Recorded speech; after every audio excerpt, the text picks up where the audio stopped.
Sounds good. Thanks, John. So, affectionately known, or maybe unaffectionately known, whatever, as the guitar guy in the Zoom room when I'm here.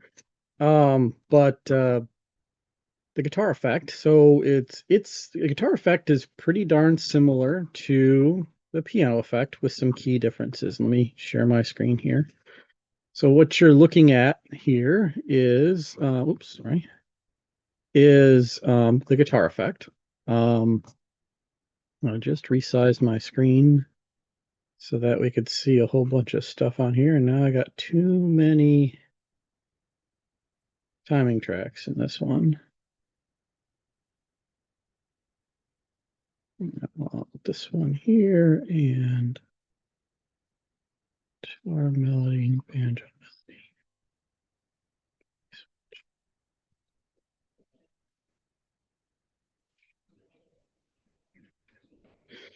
All right, so that's all we really kind of need to know here. The guitar effect runs off a timing track, and you can kind of see down here on the bottom.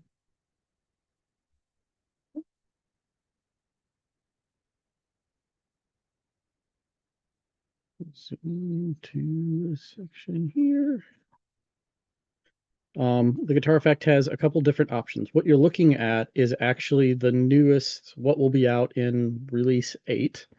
The guitar effect has a couple other options, a vary wavelength by fret and a vary wavelength by string. I'll get to those in a minute. But what the guitar effect goes off of is, again, very similar to the piano effect. It goes off a timing track. So in each timing element on the top, you need to place the note that it needs to play. And what it will do is that guitar effect will highlight the string associated with it. And that doesn't sound very complicated, but given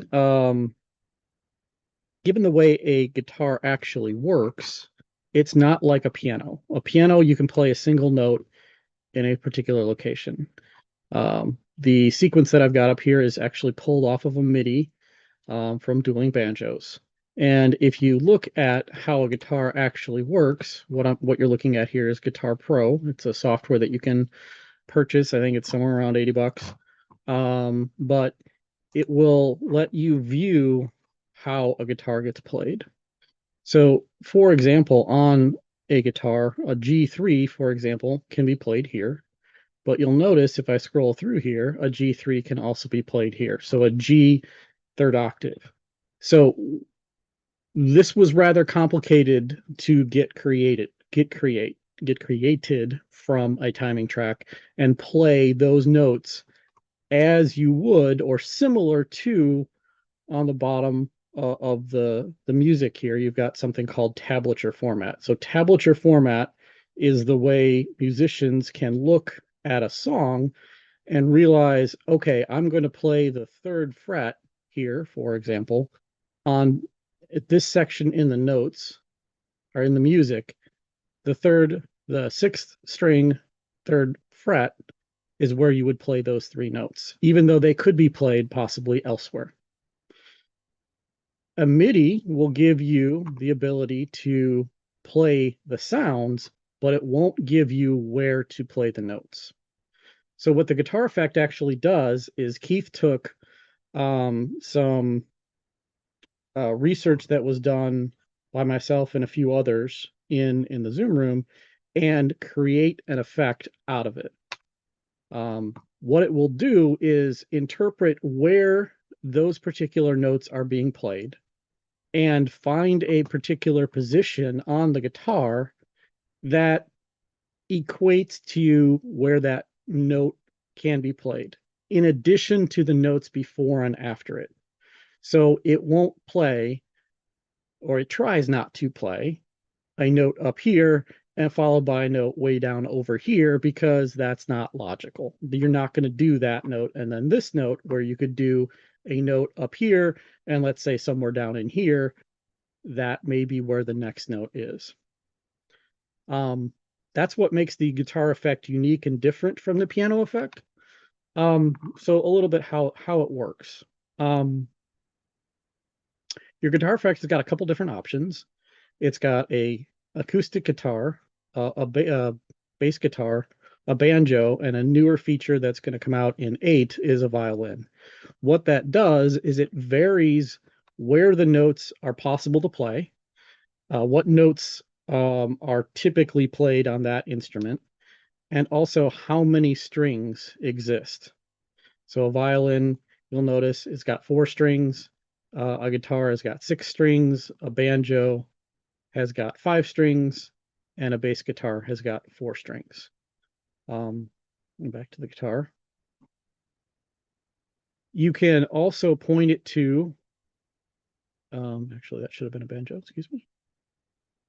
You then point to the timing track associated with it. We can get to how you import a timing track in a second, and then how you want the strings to actually appear. So you've got 2 options, either on, where it just plays that note, or a wave. So what it's doing is it's playing where the note is, again, on the frets, corresponding to that timing track. Your fret count, if I pull back up Guitar Pro for a second, your fret count is the number of frets on the instrument that you want to play.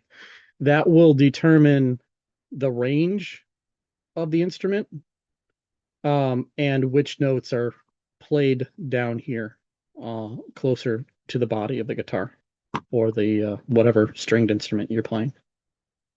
A couple different other options now. You've got a bass wavelength and a vary wavelengths by string. In version 6, it's a little bit different. Let me switch over to Discord. So this is a very simple, no music sequence.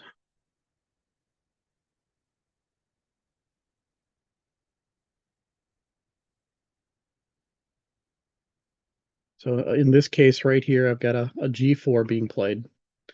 And you'll notice it's vibrating this string. If I tweak some of these settings in the bottom, show string, for example, it will turn off the string's appearance that are not being played. It will only show the vibrating string. If I remove vary wavelength by fret, it will actually show version 6. You know, this is the equivalent of what it would look like in version 6. After giving the demo in the Heartland Mini, a few people said, hey, I like it to be a little bit more vibraty. I'm sorry, a little bit stretched on the wave, less zigzag. So that was taken into account, and Keith made a few changes in here to allow you to change what the bass wavelength is. So the bass wavelength is the bottom string in this case. And then the vary wavelength by string allows you to tweak how the other strings look. So one string, for example, will be different than the other string. The top string here is the period of the wave is longer, so that wave takes longer to start from the beginning to the end, where the bottom one, that period is a lot smaller. So there's more waves on that line than on the top line, which kind of makes sense. That's the way a guitar actually works. Exaggerated here, but that's how it's more closely resembles how a guitar actually functions. And you can tweak these values and get them to look the way you like. If you like it the way it used to be, you can come back down here and set this. Go back and reset the effect. Turn it back on to wave and turn this off. This is the default behavior in version 6. So Depending on your prop, it might look different. These are actually P5 panels in this model. So you've got a lot of definition in there to play with. A couple other things. Some of the features that are kind of hidden and people may not know about. Turn this back on. It will actually play chords. So a C in the beginning of the timing mark, followed by the chord that you want it to play, it will actually play a C chord. So if I turn off the strings, logically, that's what a C chord looks like. That's on a lot of the different instruments. Play around with it, see what you like. As far as the interpretation of how the instrument is played, it it may not be how much of a purist you actually are. You may not like the way it's playing a particular particular set of notes or a particular chord, a set of notes together. You have the ability in the guitar effect to actually say, I want to play a particular position, a string and a particular position or fret position on the effect. So I can do string 1, position 1. I could do string 6, position 6. I could play a chord together with just commas between them. So you even if it doesn't do the way it interprets the way you want it to play, you can have it match exactly what an artist that you're trying to mimic is playing.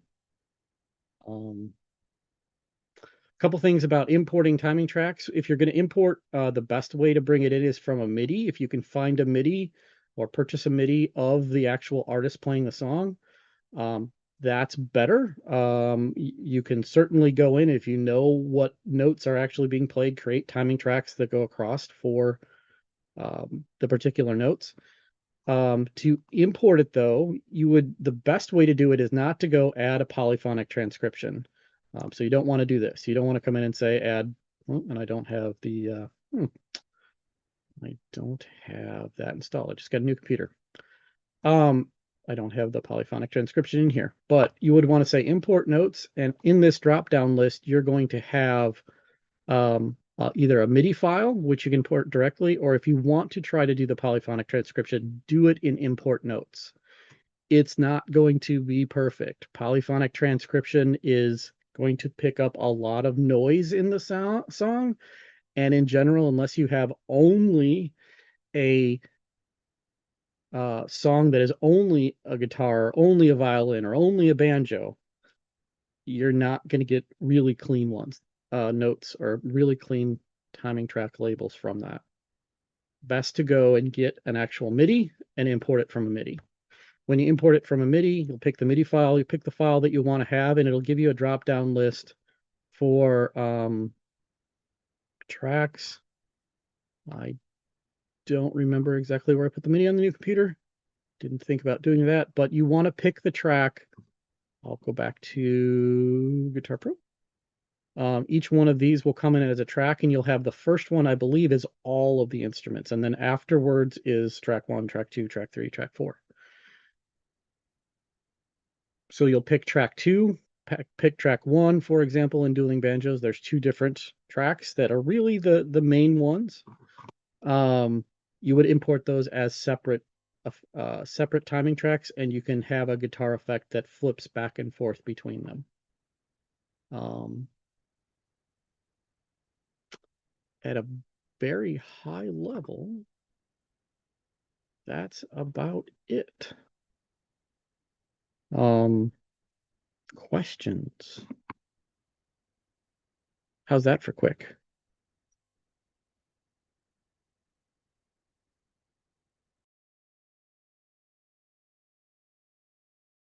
Very good point. Yes. The guitar effect doesn't care what, well, it doesn't care necessarily what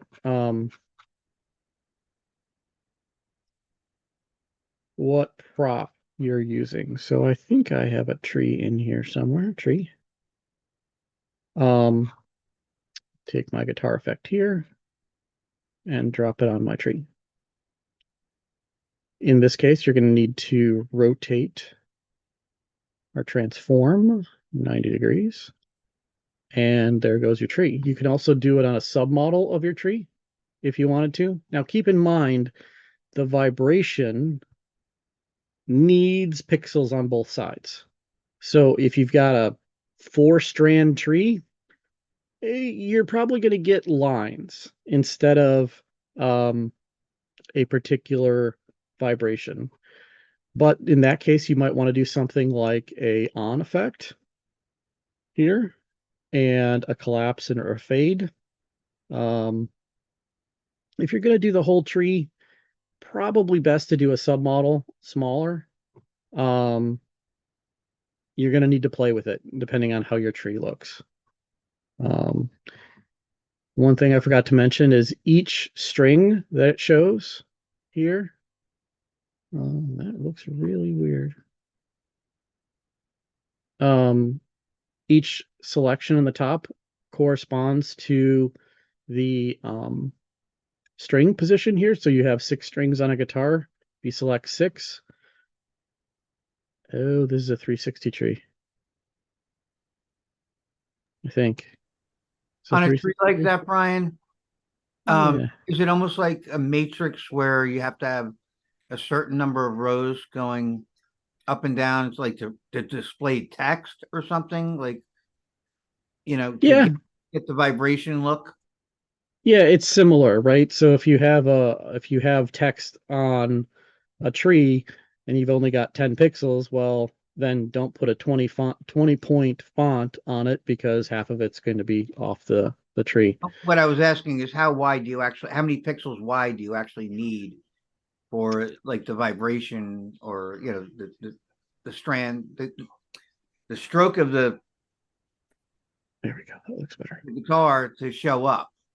So like Um, 4, is there an optimum number? Or I'm not 1,000% sure on that. You're gonna need in my testing prior to this, before it became in effect, I found that at least 3 strands per string. And I know that's an overused term, but each 3 vertical pixel lines per stringed instrument string is a minimum I would suggest to have and to get a vibration of some sort.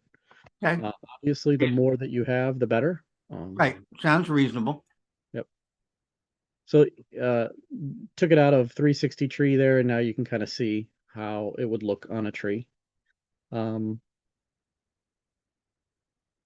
Clyde did a demonstration on how to make that on a panel where he submodeled it, put a picture behind it, and then had the center of, I believe he was just doing it on a matrix, but I have seen people actually put it on a tree itself with an image around it to make it look like it's playing a guitar as well. The collapse will bring in from the outer edge of the strings, as you can see here, collapsing the wave or the on effect, and the fade obviously turns it off. So um, you can see here I've got a collapse and just a fade turned on. That's a rather long time, I think. I've got that playing, but turn it back onto wave so you can see what it looks like on a tree.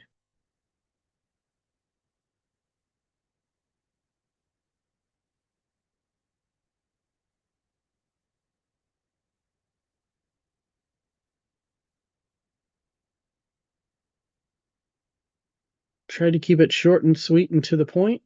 Um, that's the guitar effect. Any other questions?